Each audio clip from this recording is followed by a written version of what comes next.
Kisahkan jika kehidupan 20% populasi manusia mempunyai kekuatan superpower layaknya X-Men. Bukan tentang kekuatannya, melainkan pengguna kekuatan itu yang menjadi penting di mana para pengguna yang terbagi jadi dua kubu yang menyebabkan perpecahan dan bentrokan di antara mereka. Bagaimanakah kelanjutannya? Dan inilah dia How I Became Superhero.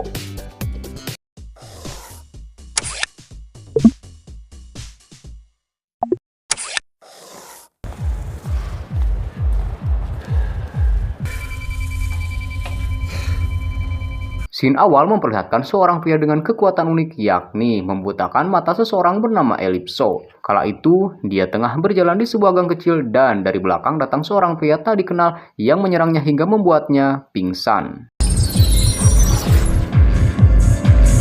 Saat terbangun, dia mendapati dirinya terikat di sebuah lab khusus dan diambil tanah darahnya. Rupanya, dia tak sendirian, di mana terlihat para pria dengan kekuatan khusus lainnya dengan tubuh kering kerontang karena kebanyakan diambil darahnya.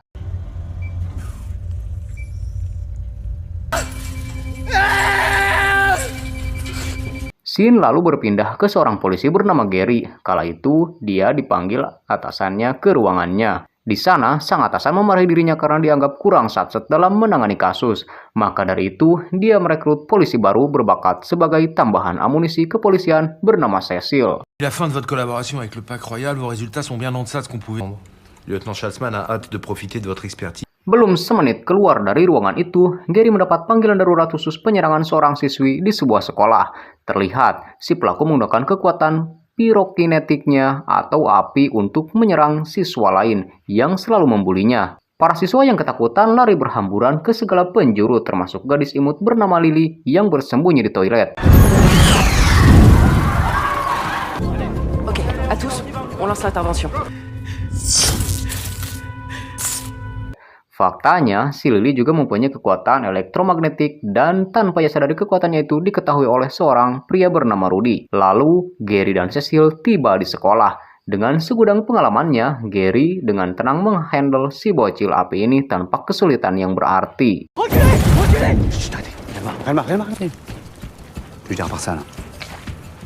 Saat penangkapan itu, si bocil menjatuhkan dua benda oranye aneh yang lalu diamankan oleh pihak kepolisian. Setelah kejadian itu, Gary mengatakan pada Cecil jika botol oranye yang mereka temukan ternyata adalah zat misterius yang masih belum diketahui manfaatnya. Di tempat lain, seorang remaja bernama Mile diam-diam menjual zat oranye tadi ke teman-teman sekolahnya. Diketahuilah jika zat itu merupakan zat terlarang yang dapat memberikan kekuatan super kepada orang biasa. Oleh karena itu, para remaja lainnya sangat tertarik untuk membelinya agar terlihat keren buat konten di TikTok.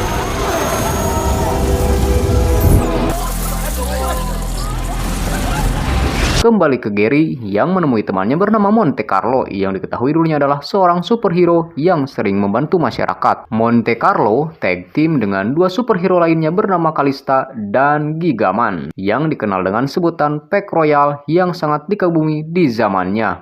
Namun karena usia, mereka akhirnya pensiun.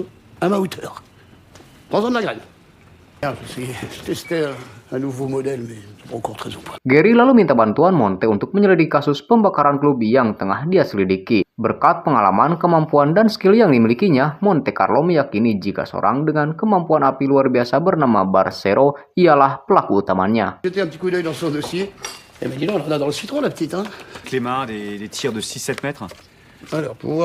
Di sisi lain, terlihat Rudy pergi menemui bosnya yang bernama Naja, yang ternyata adalah penyuplai zat oranye yang diperjualbelikan Miles sebelumnya. Di sana, Rudy juga memberitahu informasi mengenai Lily yang memiliki kekuatan elektromagnetik. Bonne ou mauvaise nouvelle?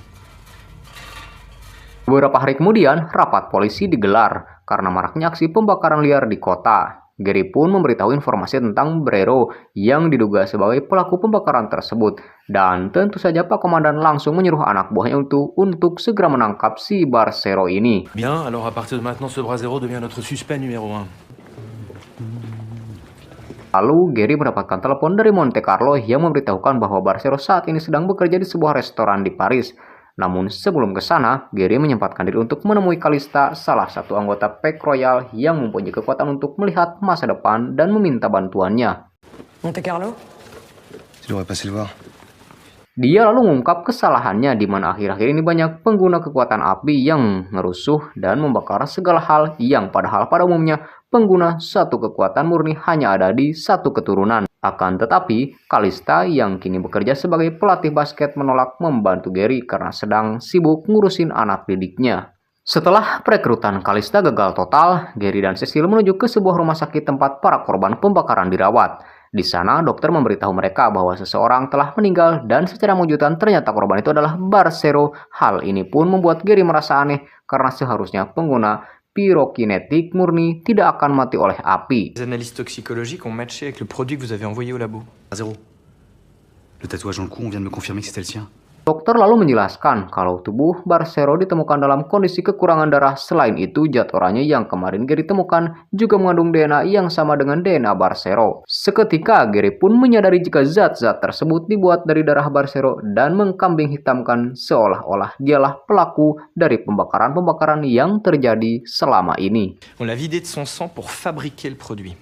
Vous noterez les points de ponction. On m'a livré ce cadavre après un incendie dans un squat du 78 il y a Di tempat lain, Rudy melancarkan aksinya dengan PDKT ke si Lily di sebuah perpustakaan yang padahal itu semua hanyalah akal-akalan Rudy agar bisa menculik Lily. Lily, c'est ça?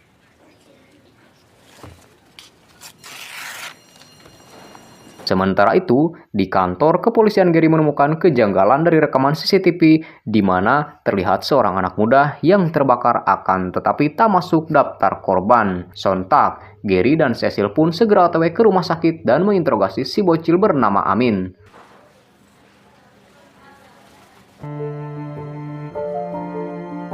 Avec le fer à repasser. Avec le fer à passer. Ouais.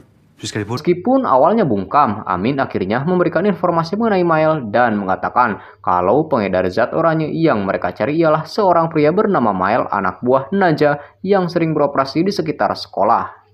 On verra bien si t'exploses ou pas comme ton copain. Non, non, non, non, non, moi je veux votre truc là. Perdez votre temps là. Qui t'a fourni? Ismaël. C'est pla- Sementara itu, di markasnya, Naja mencurigai Mael yang telah berkhianat karena udah 3 hari ini gak ada kabar dan belum setor uang hasil penjualan zat oranye tersebut. Maka dari itu, dia menyuruh anak buahnya untuk menemukan Mael sesegera mungkin. Bon, vous avez remarqué qu'une partie du stock a disparu? Voilà, donc maintenant vous me trouvez Ismaël, hein? Kembali ke Gary dan Cecil yang lagi olah TKP dan mencari jejak Mael di sekitar kampus. Lalu, saat melihat mereka, Mael langsung melarikan diri dan menghilang begitu saja di pertigaan. Untungnya, Gary sangat cerdik, di mana saat ia melihat pegawai toko ketakutan, ia langsung sadar jika Mael sedang bersembunyi di sana.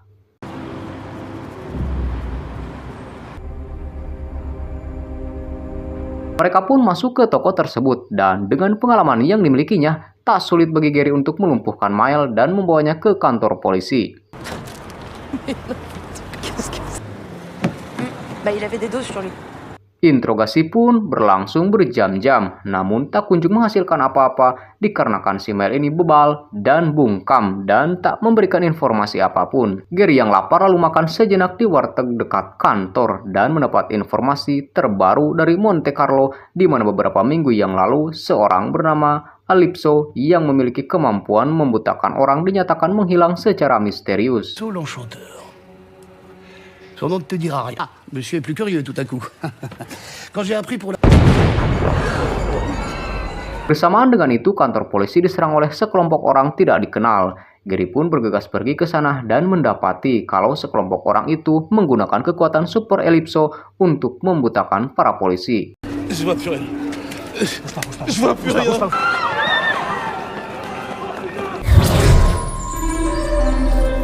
Mereka kemudian membebaskan Mael dan membuatkan mata Alice. Melihat Alice hampir jatuh dari lantai atas, Gary pun langsung menolongnya dan secara tidak sengaja mengeluarkan kekuatan supernya yaitu telekinesis mirip-mirip Tatsumaki Chan dan tanpa ia sadari, ternyata Mael melihat aksinya itu dari kejauhan. Je te jure, je l'ai fait tout seul le coup. Je voulais pas partager.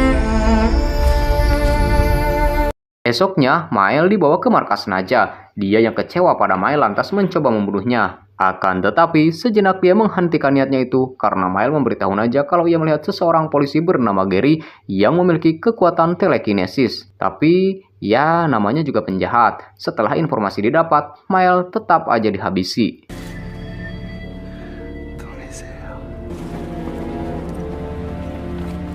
Di tempat lain, Kalista mendapat penglihatan masa depan tentang dua muridnya yang mati karena menghirup zat baru berwarna biru yang diberikan oleh anak buah Naja. T'es vraiment chaud, genre? Bah oui, je suis chaud.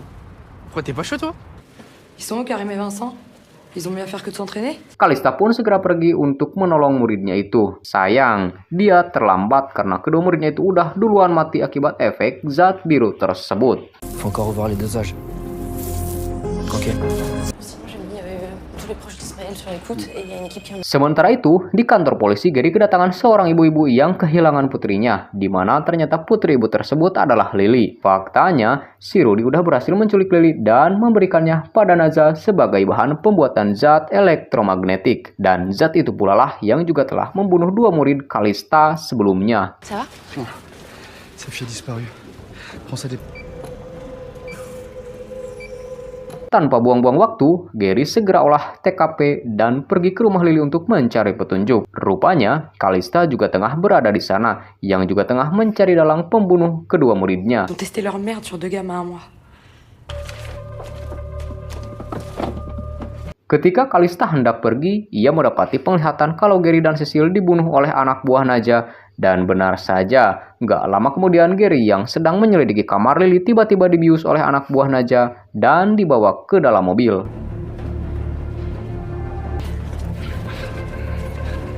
Sedangkan Kalista dan Cecil yang udah tahu itu bakal terjadi bersembunyi di sebuah mobil dan menunggu adanya kesempatan untuk menyelamatkan Gary. Lalu saat mereka hendak berangkat, tiba-tiba mobil yang dikendarai anak buah Naja stuck dan nggak bisa bergerak akibat kekuatan telekinesis Gary.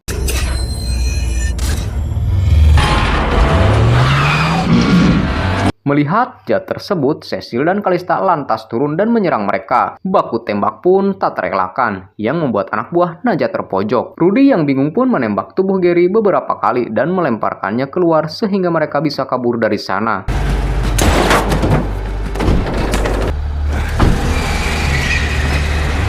Kalista dan Cecil kemudian dikejutkan dengan Gary yang secara ajaib mampu mengeluarkan 3 peluru dari tubuhnya, meski sudah sekarat dan dalam keadaan tak sadarkan diri. Keduanya lalu membawa Gary ke rumah Monte Carlo untuk memberikan pertolongan pertama pada Gary.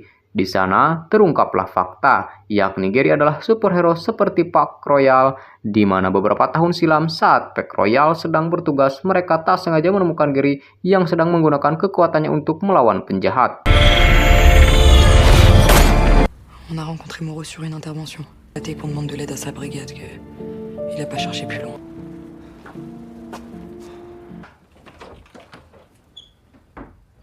Dari situlah Gigaman merekrut Gary sebagai anggotanya. Namun sayangnya Gary masih belum bisa mengendalikan kekuatannya secara penuh, sehingga pada suatu hari saat mereka hendak menangkap penjahat, Gary secara tidak sengaja melakukan kesalahan dengan melemparkan besi ke arah penjahat yang membuat si penjahat tersebut menembakkan pistolnya dan mengakibatkan ledakan besar yang membunuh Gigaman. Gigaman a tout de suite vu son potentiel et il a voulu le recruter.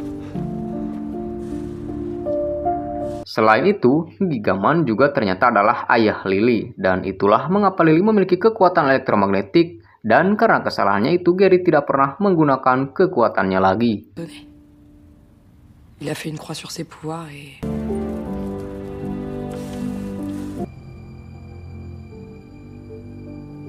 Dikarenakan kondisi semakin tak terkendali, Monte Carlo dan Kalista memutuskan untuk aktif kembali dan bekerja sama memburu Naja, yang merupakan dalang di balik semua kejahatan ini.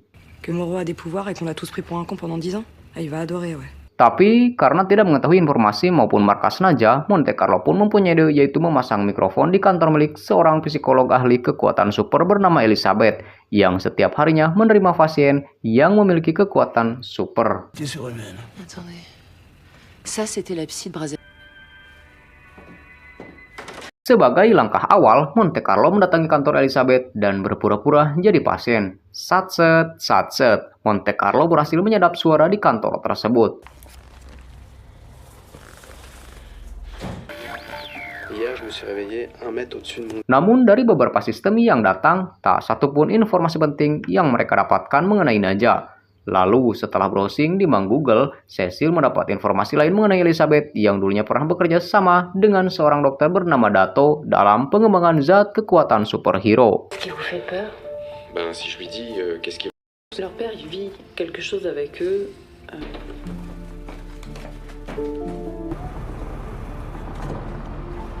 Tanpa pikir panjang, Cecil segera menemui Dato di tempat kerjanya. Di sana, Dato mengungkapkan fakta mencengangkan di mana memang benar dulu dia dan Elizabeth pernah beruji coba dengan zat kekuatan super yang dilakukan pada seorang pria yang ternyata adalah Nadja. Base moléculaire et physiopathologie des maladies mentales chez les surhommes. Namun, percobaan mereka itu gagal dan membuat Nadja mengalami gangguan jiwa. Dari situlah, Nadja ingin membalaskan dendam dengan memaksa Elizabeth bekerja untuknya dan memproduksi zat kekuatan supernya sendiri yang nantinya akan Nadja gunakan sebagai senjata dalam melakukan kejahatan. Le glucose, ça suffira pas. Sa tension est trop basse. Elle risque de ne pas tenir. Développé une sociopathie sévère en lien avec son pouvoir d'induction mentale.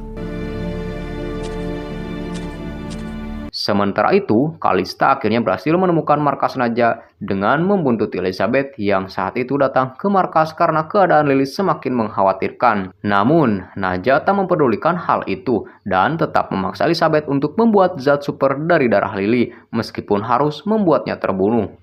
D'accord. C'est de ta faute tout ça. Matthias Najarowski, il a 35 ans. Il se fait appeler Naja. Il y a du monde dehors, allez voir. Rudy, tu viens avec moi. Allez, on se bouge les gars. Setelah mengetahui markas Nadja, Cecil, Kalista, dan yang lainnya segera menyerbu dan pertarungan pun tak terelakkan. Nadja dan anak buahnya berusaha lari membawa serta zat super beserta Lily. Untuk melawan, Nadja menyuruh para anak buahnya menggunakan zat super yang membuat mereka bisa menggunakan kekuatan listrik seperti Lily.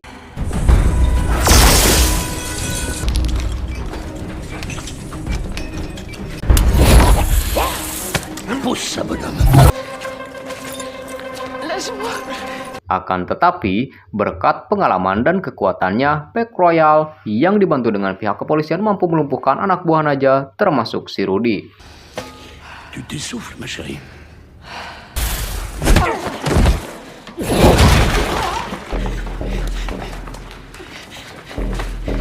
Kini, tinggal Nadja yang berusaha kabur membawa serta Lily bersamanya. Sial baginya, ternyata Gary udah standby mencegat dirinya yang membuat mau tak mau Nadja juga menggunakan zat super. Vas-y.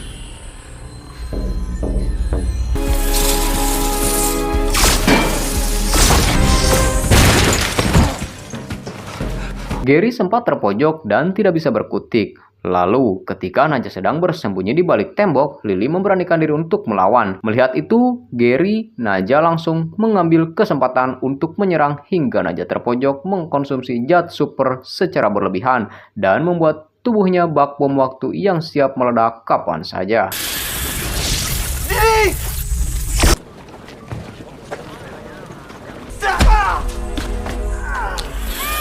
Tentu saja Gary tak tinggal diam dan dengan kekuatannya ia membawa Nadja terbang hingga ia pun meledak di udara. Untungnya Gary masih bisa selamat dan berkumpul lagi dengan temannya.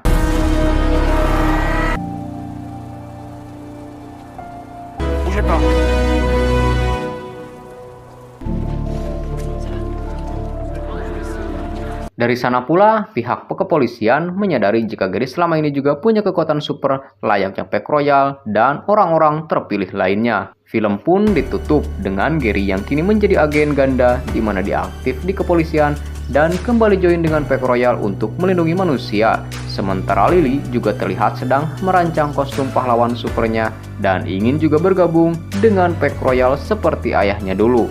Dan film pun tamat. Oke, itulah dia alur cerita film How to Become Superhero. Terima kasih bagi kalian yang masih stay sampai akhir. Bang Dixon beserta seluruh tim pamit dan adios amigos, permios, ngaleos.